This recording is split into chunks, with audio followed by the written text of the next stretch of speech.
Hello and welcome to this third video that we're doing looking at academic plans. And this video is going to cover identify where fields that we currently enter in Saturn, where they live in the academic plan table.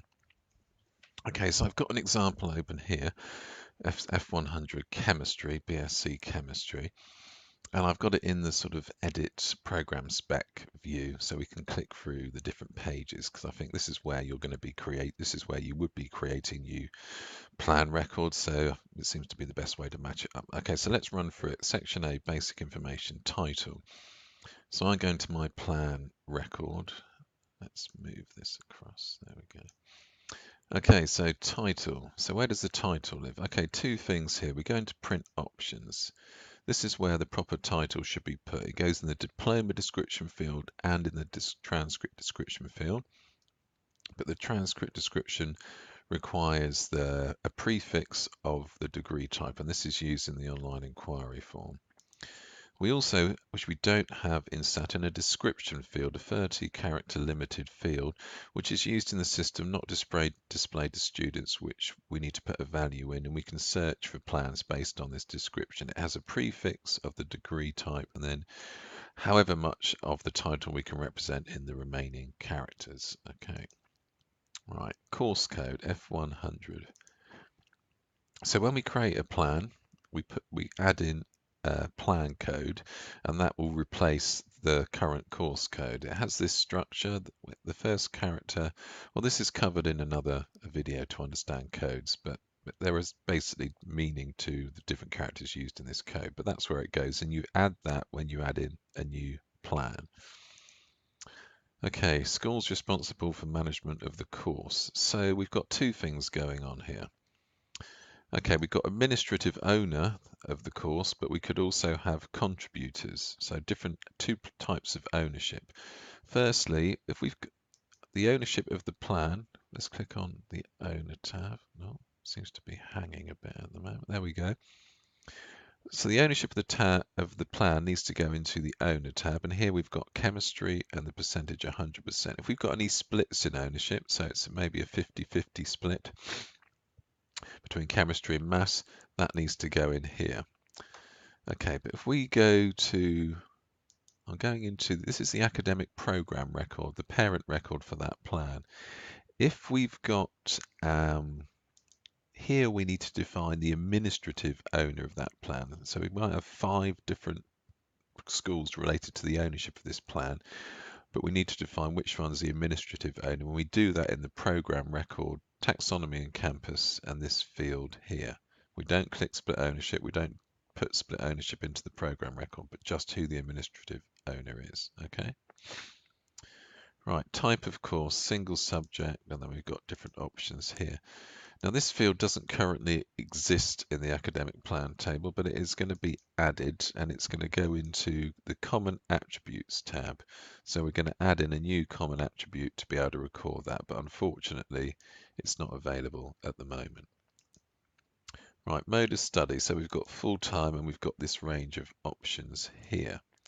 So I'm going back to the academic plan table. I'm going across, and you'll find this tab, the Academic Plan Extension tab. This is a new tab added for UON, and we've got two fields, delivery mode and academic load. So academic load we use to record that full-time, part-time, or both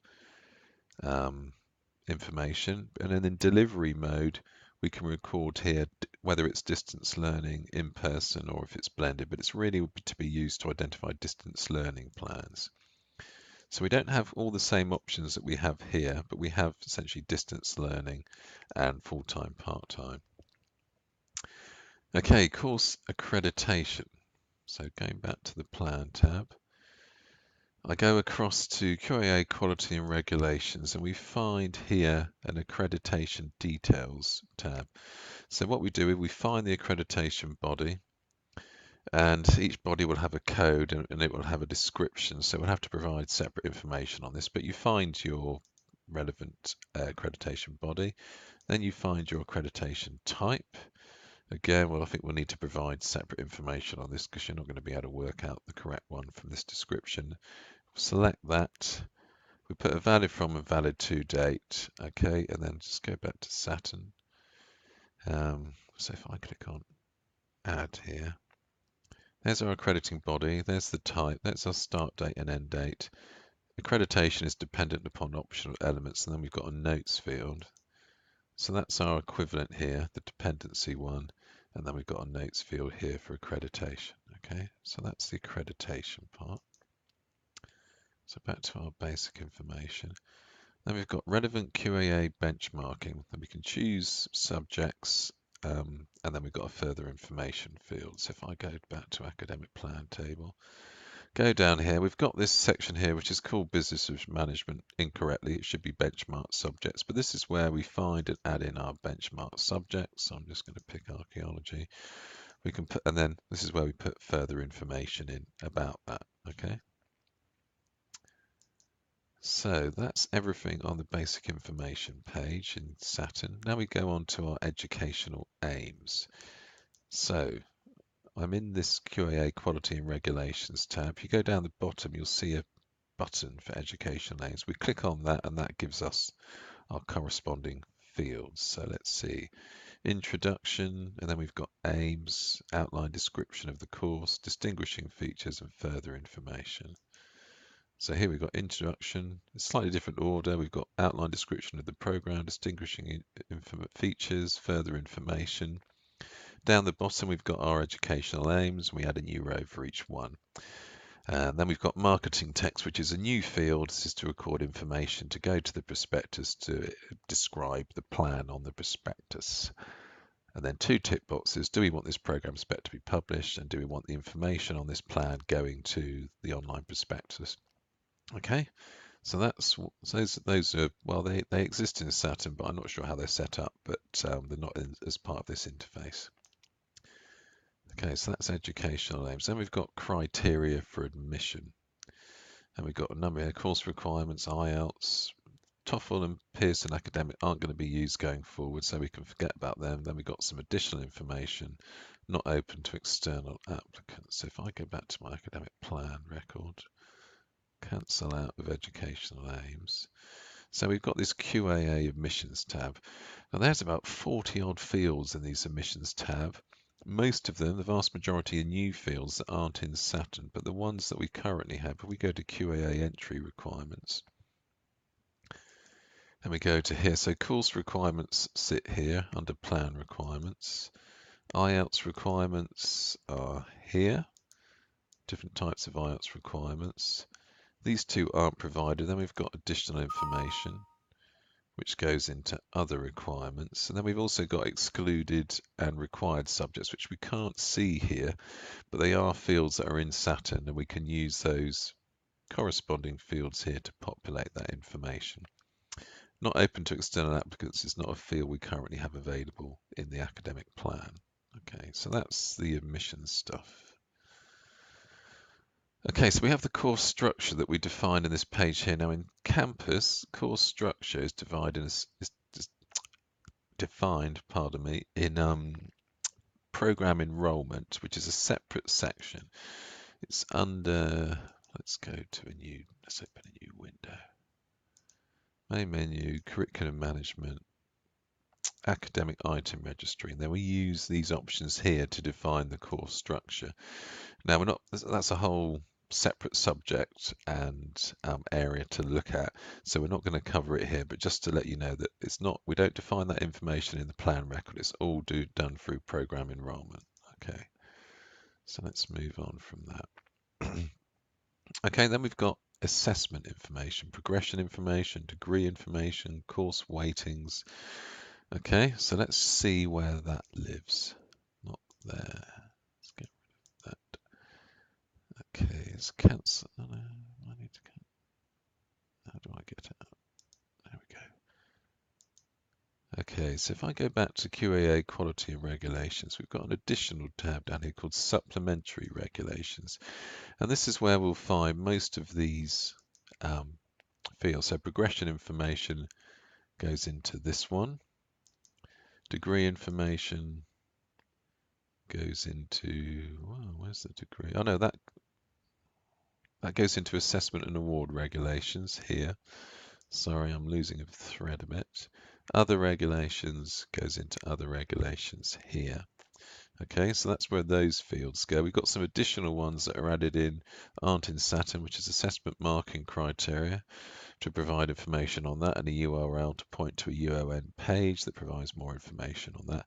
Borderline criteria, exception or standard, so we can provide information on that. And then notwithstanding regulations, I'm not sure what this is for, but it's been requested by the curriculum team, so we can put information in there on that. And the ones that weren't in that page were course weighting and degree calculation model. They sit in this parent QAA quality and regulations tab.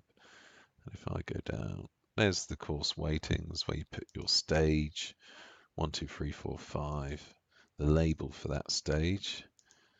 Let's pick one so I can see that. No, that's not showing. There will be labels here to pick from. Put your percentages in. And then default credit block size, we need to put the number of credits the student needs to complete to progress or complete that particular stage of their plan. And then degree calculation model is arithmetic mean and thresholds. And I think thresholds is no longer in use, so it will just be arithmetic mean. And then you can put some notes in here about the degree calculation model. Okay, so that covers everything on this tab. And then finally, we have learning outcomes. So if I go back to my, so we've got introduction, we've got knowledge and understanding. With an introduction to that, we've got some points, and then we've got teaching, learning, and assessment for that section. Same for intellectual skills, same for professional and practical, and same for transferable. And then a couple of fields down here which apply to all the learning outcomes. So it's teaching and learning for all sections summarised, assessment for all sections summarised. So if I go back to my academic plan records and QAA learning outcomes, so here we've got our overview. So let's go back to the top. So this is the introduction here, that goes into the overview here. We've got this assessment summary and teaching and learning summary. Just to mess your eyes up, we're going right down to the bottom. So these two fields here, which are kind of overall summary for all learning outcomes, they go into these two here. And then we have our learning outcomes go in here. So how this works is rather than having a separate section for each, you basically select your area of learning outcomes you want to define. Here's your introduction, and here's the teaching and learning assessment field, which is, if we go up, this is transferable skills. There's the introduction that we've seen. Teaching, learning, and assessment for the above section. So that goes in here. And then below that, we add in our learning outcome points. So we just add in, keep clicking on this plus sign to add in a new row for each learning outcome point. We can stretch the box to see more, to have more space to record that. Okay, but then when we want to add in another one, so let's say I want to add in, I don't know, intellectual skills. If I click on the plus sign, I'll put knowledge and understanding. We do that, and then we complete the information again, and then we just move between these different sort of sections within the same area, if that makes sense. So that's the learning outcomes, and that's everything now covered that is in the Saturn program spec setup, and it shows you or gives you an idea where it goes in the academic plan table. I will do another video which will now look at seeing it from the front end, so from just the user perspective where the information goes in a similar way.